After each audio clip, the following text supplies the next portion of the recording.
Compartilhar uma breve palavra com você neste lugar, que está na carta do apóstolo Paulo aos Romanos. Abra a sua Bíblia e vamos estar meditando nesta carta do apóstolo Paulo à igreja de Roma, no capítulo 5, a justificação pela fé e paz com Deus.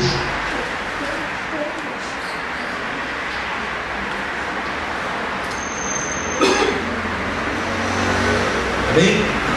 Romanos capítulo 5, vamos ler do capítulo 5 até o versículo 11. Amém? Os irmãos acharam? Amém.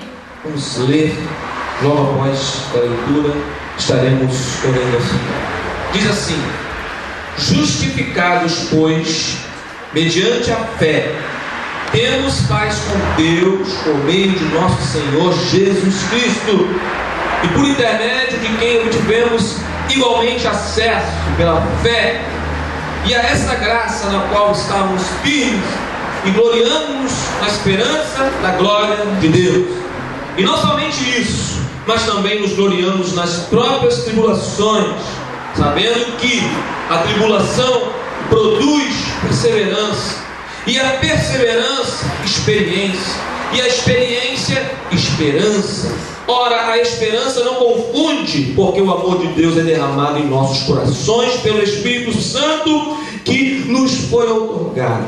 Porque Cristo, quando nós ainda éramos fracos, morreu a seu tempo pelos ímpios. Dificilmente alguém morreria por um justo, pois poderá ser que pelo bom alguém se anime a morrer. Mas Deus prova o seu próprio amor para conosco, pelo fato de ter Cristo morrido por nós, sendo nós ainda pecadores. Logo, muito mais agora, sendo justificados pelo seu sangue, seremos por ele salvos da ira. Porque se nós, quando inimigos, fomos reconciliados com Deus mediante a morte do seu Filho, muito mais, estando já reconciliados, seremos salvos pela sua vida. E não apenas isso, mas também nos gloriamos em Deus por nosso Senhor Jesus Cristo, por intermédio de quem recebemos agora a reconciliação. Feche os teus olhos. Deus, nós estamos aqui neste lugar e te glorificamos e te exaltamos, porque tu és o nosso Deus, que mediante a fé o Senhor enviou, Pai querido, o teu Filho unigênito, para que hoje pudéssemos ter paz contigo, paz com o Senhor. E por intermédio de Cristo nós obtivemos acesso pela fé a esta graça, na qual estamos nós firmes diante da tua presença e da tua unção. Por isso nós nos gloriamos da esperança da glória de Deus. Pai, nós te louvamos nesta noite e te exaltamos, porque tu és o nosso. Toma este momento da tua palavra neste lugar. É o que nós choramos e te pedimos e te agradecemos, em nome de Jesus. Amém, queridos? Glórias a Deus. O versículo 1 nos diz que nós fomos justificados, pois mediante a fé temos paz com Deus por meio do nosso Senhor Jesus Cristo. A Bíblia ela é bem clara. A Bíblia ela é bem direta, bem simples. A Bíblia ela nos esclarece acerca de muitas coisas. Por isso é essencial para nós cristãos, para os seres humanos, ler a palavra de Deus. Porque é através da leitura da palavra de Deus que nós começamos a conhecer, começamos a obter a revelação da misericórdia, da graça, do amor, do perdão, das bênçãos espirituais sobre a nossa vida. Então a Bíblia é fantástica. A Bíblia ela é essencial. A palavra do Senhor é essencial para a nossa vida, para a nossa comunhão, para a nossa vida diária, todos os dias que nós caminhamos. Nós estávamos vindo para cá, para a igreja, e vimos um grupo de pessoas que estavam andando assim, fechou até um trânsito próximo a nossa casa e de repente nós olhamos para o que é isso? Parece uma procissão, parece um cortejo fúnebre, alguma coisa assim. Nós ficamos olhando, o pessoal meio cabisbaixo, triste, e abriu-se um caminho para que os carros pudessem passar, e nós passamos, e quando passamos assim próximo, curiosidade, nós olhamos e pararam em frente à casa de alguém e levavam ali uma imagem ali acesa com umas velas e colocaram ali na porta daquela casa com uma mesinha, as pessoas ali reverenciando, orando ali, fazendo aquelas coisas todas. E eu vim pensando como, querido, a palavra de Deus é tão clara em relação à nossa justificação mediante a fé. Nós temos paz com Deus por meio de nosso Senhor Jesus Cristo. A Bíblia, querido, ela é clara em relação a isso. Nós não somos justificados por outras coisas a não ser por Jesus Cristo. E a gente às vezes se sente até impulsionado assim de abrir o vidro, e dizer para algumas pessoas assim, abrir e dizer: olha, Jesus, ele é o caminho, a verdade e a vida. Olha, há um só Deus, há um só mediador entre Deus e os homens, que se chama Jesus Cristo. Jesus, no singular, ele disse: eu sou a porta e ninguém vai ao Pai a não ser por mim. Jesus não deu a glória dele para ninguém. Jesus, ele não trouxe uma pluralidade, ele não disse que existem vários salvadores, mas a Bíblia, através da boca do apóstolo Paulo, escrevendo aos Romanos, ele diz: olha, vocês só serão justificados, vocês só serão acertados com Deus mediante a fé. E mediante a fé, não em coisas, não em pessoas, não em objetos, não em estátuas feitas por mãos de homem, mas a Bíblia diz: por meio de nosso Senhor Jesus Cristo. Só Ele, querido, pode acertar a sua vida com Deus. Antes nós éramos injustos pela palavra. Antes nós não tínhamos o direito de ter acesso a Deus e as suas bênçãos e tudo que envolve o nosso Deus Todo-Poderoso. Antes nós estávamos mortos em nossos delitos. Antes nós estávamos destituídos da graça de Deus. Mas hoje, você e eu fomos justificados. Sabe o que significa isso? É quando o juiz dos juízes, ele olha para você e diz assim: você agora é justo, porque alguém te justificou. Você não é justo pelos seus próprios atos, pelas suas próprias atitudes, mas alguém fez aquilo que você nunca poderia fazer. Alguém pagou o seu preço de liberdade. Alguém morreu na cruz do Calvário para que hoje você fosse justificado. Então você é justo agora diante dos olhos do Senhor.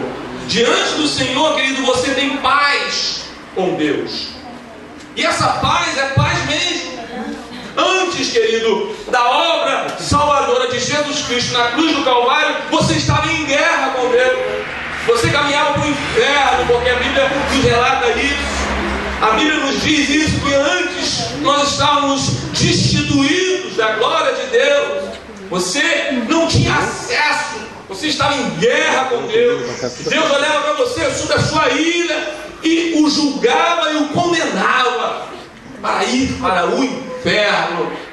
Mas agora, através de Jesus Cristo, Ele te proporcionou a paz. Ele entrou no meio entre você e Deus. Jesus disse assim: opa, peraí, já viu quando você vê uma confusão e você apazigua essa confusão, você entra no meio e diz: espera, calma, olha só, vamos resolver esse problema aqui, e olha, perdoa por ele realmente ofendeu o Senhor, ele fez isso, mas olha, quanto que ele te deve, eu quero pagar agora ao Senhor, a dívida dele está aqui, está paga, está tudo certo entre você e ele, tá bom, você perdoa ele? Perdoa. Então você agora está justificado diante do Deus Todo-Poderoso, porque eu, Jesus Cristo, te justifiquei. A dívida foi paga ao próprio Deus. Existe né? Eu já falei aqui, um vídeo na internet onde aparece Satanás, ele negociando com Jesus. Pelo erro, Jesus nunca iria negociar nada com Satanás. E o diabo aparece para Jesus e diz assim: quanto você quer pelas almas dele? E Jesus diz assim: e o diabo fala assim: você não vai conseguir, você não tem como me pagar isso, você me pagar pela morte dele. Mas Jesus perguntou: o que você quer pela alma da humanidade? Jesus perguntando para Satanás: o que você quer pela alma de toda a terra? Quanto você quer? Eu quero a sua vida. Aí Jesus foi lá, morreu na cruz do Calvário para que hoje você tivesse perdão dos seus pecados. Isso é um erro teológico. Jesus não pagou a diabo nenhum pelo resgate da sua vida. Jesus pagou ao próprio Deus. O resgate da sua alma foi pago ao Deus Todo-Poderoso. Isso agradou a Deus. Isso era o que Deus esperava. Isso era o que o nosso Deus, um dia nós entenderemos. Esse grande mistério de Cristo desceu da sua glória, obedeceu ao Pai, cumpriu aquilo que deveria ser cumprido, para que hoje você fosse justificado diante do Senhor. E automaticamente você tem a paz com Deus. Querido, quando você sente a necessidade da justificação com Deus, é um sinal de que o Espírito Santo está tocando em sua vida. Porque a ausência dessa sensação, querido, a ausência de que você é uma pessoa justa, uma pessoa boa, uma pessoa que está tudo certo com você, isso é um perigo muito grande. Agora, quando nós nos sentimos, conforme aqui foi ministrado, é uma terra seca, quando nós sentimos aquela ausência, quando nós sentimos assim o desejo, a sede de Deus, isso demonstra, querido, que você é uma pessoa que foi tocada pelo Espírito Santo. Isso é bom, isso é maravilhoso. Diferente daquele jovem rico que nós ministramos aqui na quinta-feira.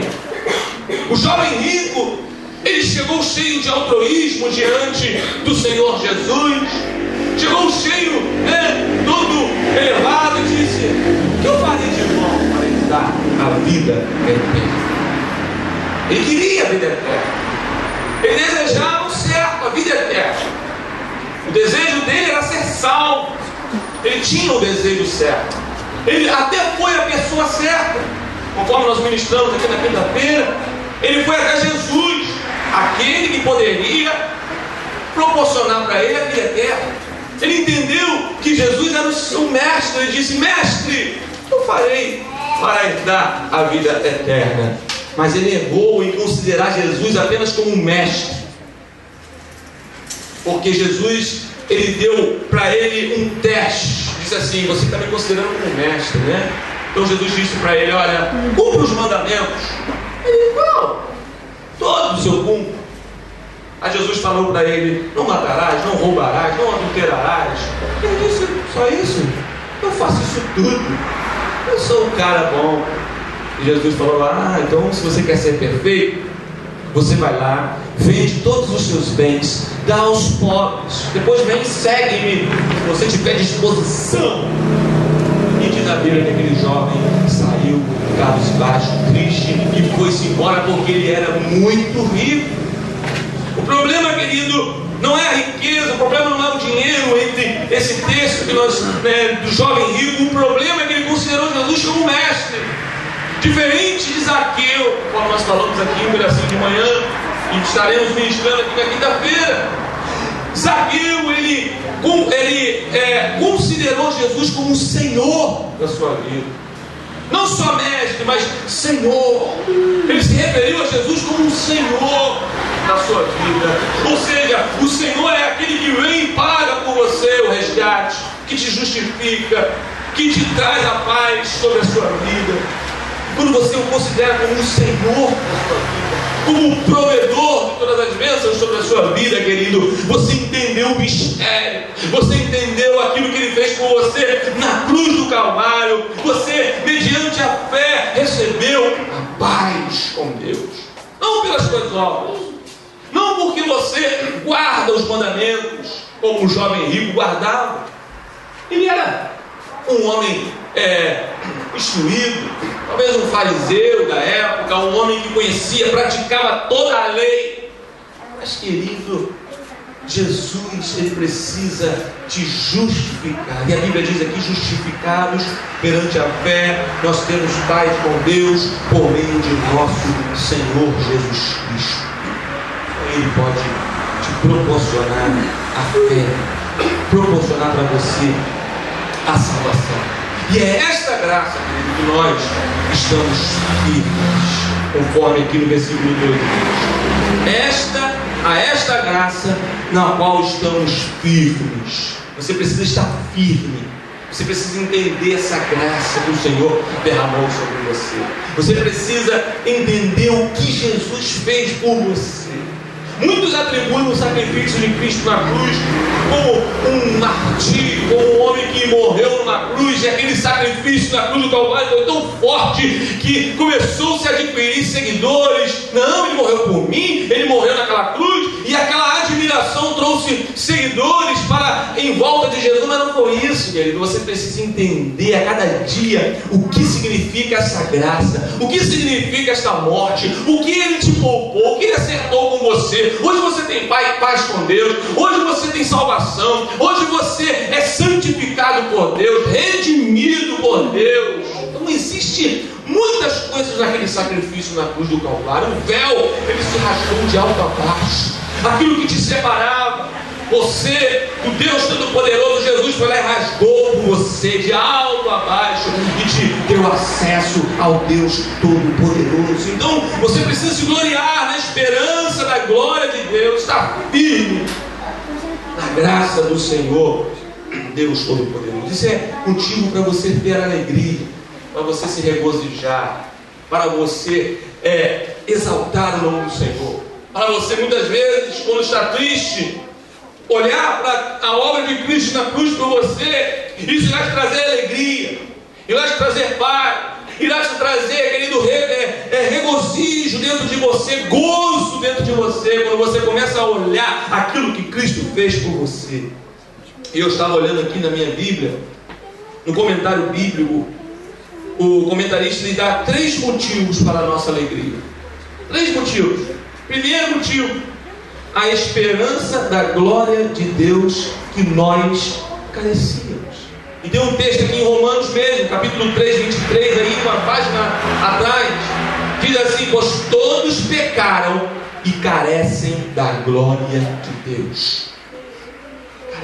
Todos pecaram e carecem da glória de Deus. Ou seja, aqui mesmo, no capítulo 5 nós lemos, no versículo 12, diz assim: portanto, assim como por um só homem entrou o pecado no mundo, e pelo pecado a morte, assim também a morte passou a todos os homens, porque todos pecaram.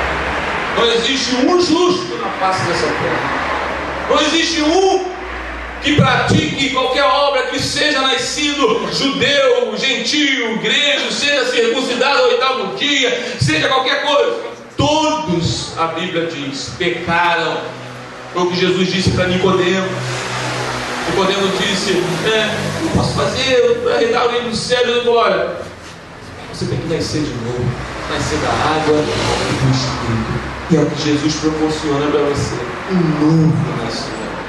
Você é uma nova criatura. As coisas velhas se passaram. Você foi justificado por Deus. Você foi limpo, purificado. O Senhor te limpou, te lavou, te redimiu, te justificou. E agora você está aí uma nova criatura diante do Senhor. Mas a própria Bíblia diz que o velho homem, às vezes, ele quer prevalecer. Às vezes o velho homem, ele quer dominar a sua vida. Às vezes o velho homem quer ditar regras para você, quer dizer como se faz, como isso, como aquilo. Mas, querido, nós temos que a cada dia pedir ao Senhor graça, misericórdia, para estarmos buscando ao Senhor, para que nós possamos estar recebendo a misericórdia do Senhor. Então, antes nós carecíamos dessa graça do Senhor. Todos nós pecamos. Em segundo lugar, as nossas aflições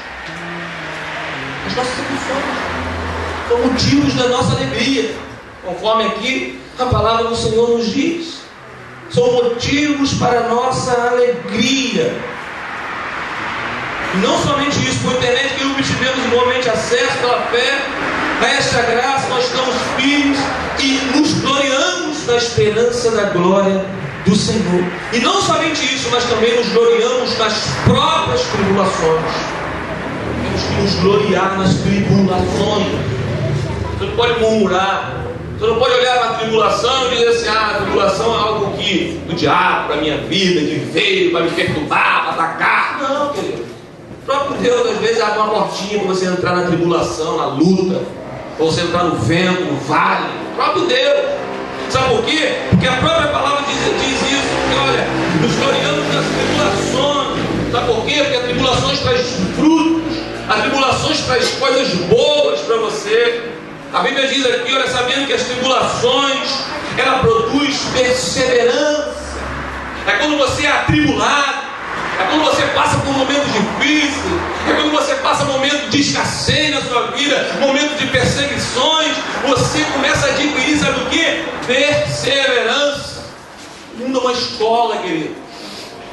Esse mundo você está em tratamento. Esse mundo o Senhor está te moldando a cada dia, para que você chegue naquele grande dia moldado pelo Senhor. Então cuidado para você não fazer falta na sua vida. Cuidado para você não olhar para algumas situações que acontecem na sua vida e dizer: o diabo está fazendo isso, o diabo está atacando isso, quando às vezes pode ser o Deus que você serve, te atribulando.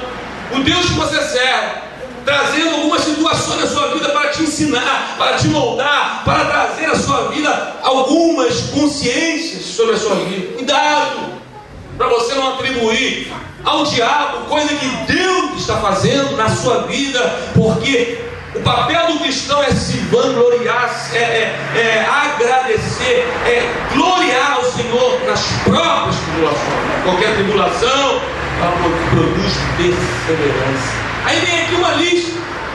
A perseverança, experiência.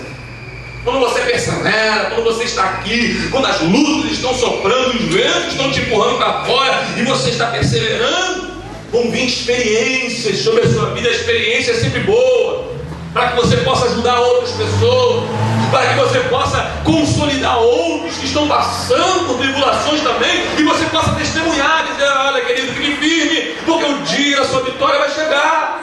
Essa tribulação é um momento que Deus está te provando, Deus está cuidando de você, Deus está fazendo com que você cresça espiritualmente.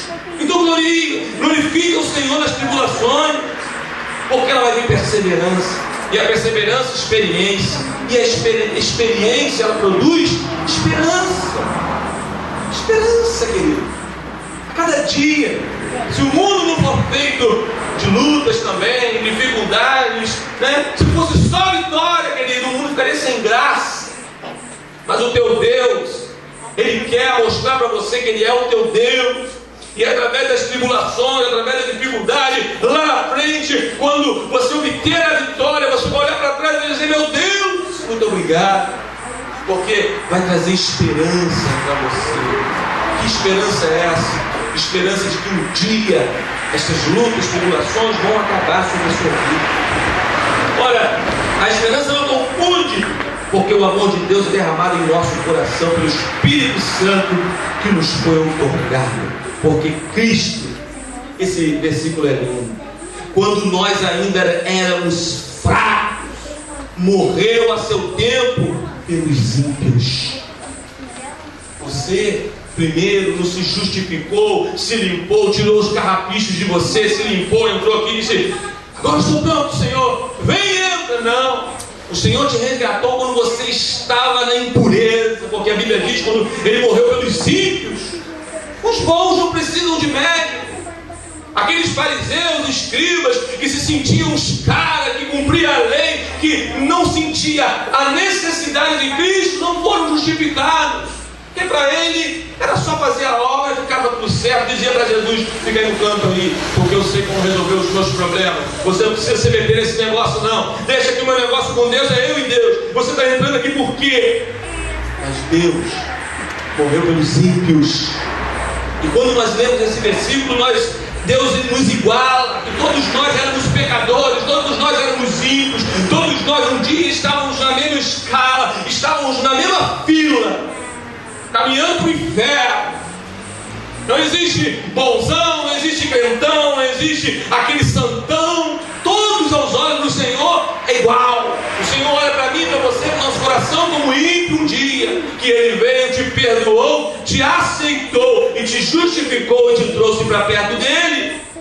Ora, querido, a palavra é bem clara. Cristo, quando nós ainda éramos fracos, os fortes não precisam de Deus, os fortes não precisam de Jesus.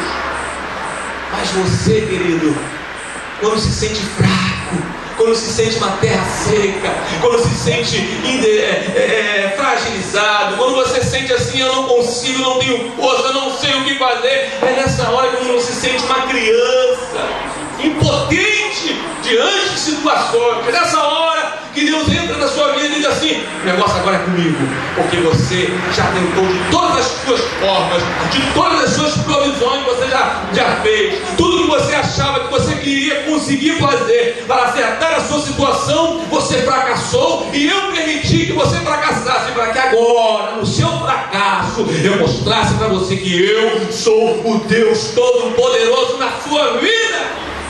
Ele te levanta, querido, te purifica, te justifica, te traz para perto dele e te promove a salvação para a sua vida.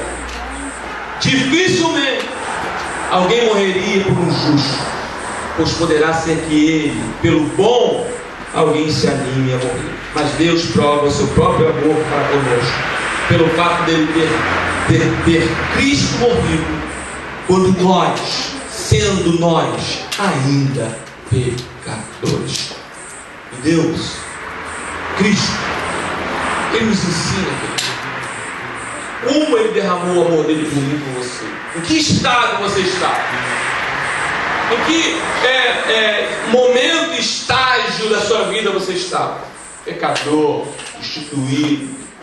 Você não tinha direito à salvação. Ele te aceitou, Ele te perdoou e Ele promoveu sobre você as bênçãos sobre a sua vida. Isso nos ensina a também perdoar aqueles que erram conosco, aqueles que se levantam contra nós, aqueles que falam às vezes, aqueles que agem contra nós, ou mesmo a nosso favor, mas que um dia acabou tudo.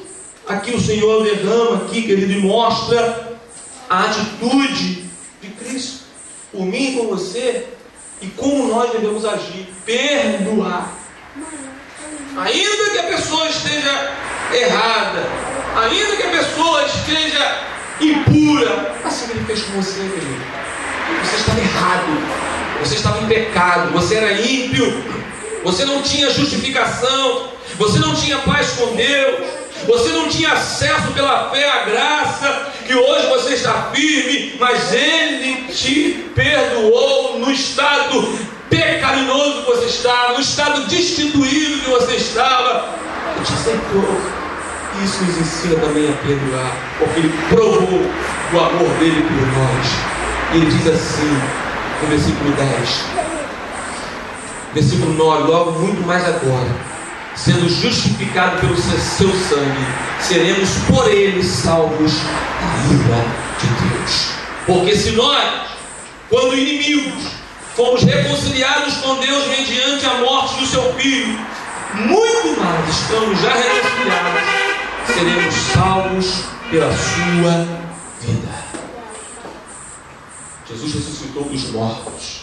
Ele está vivo e Ele está aqui neste lugar.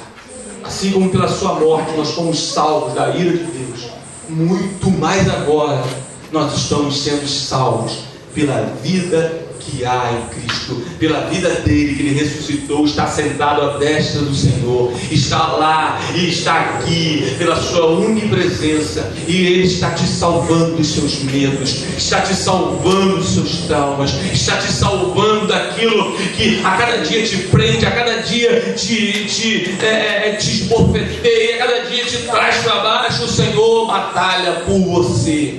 Quando nós fomos mortos salvos pela sua morte, muito mais agora Quando ele disse para os seus discípulos: olha, eu vou para o Pai, mas eu estarei com vocês todos os dias. Está aqui o outro Consolador, o Espírito Santo, que agora vão estar com você todos os dias da sua vida.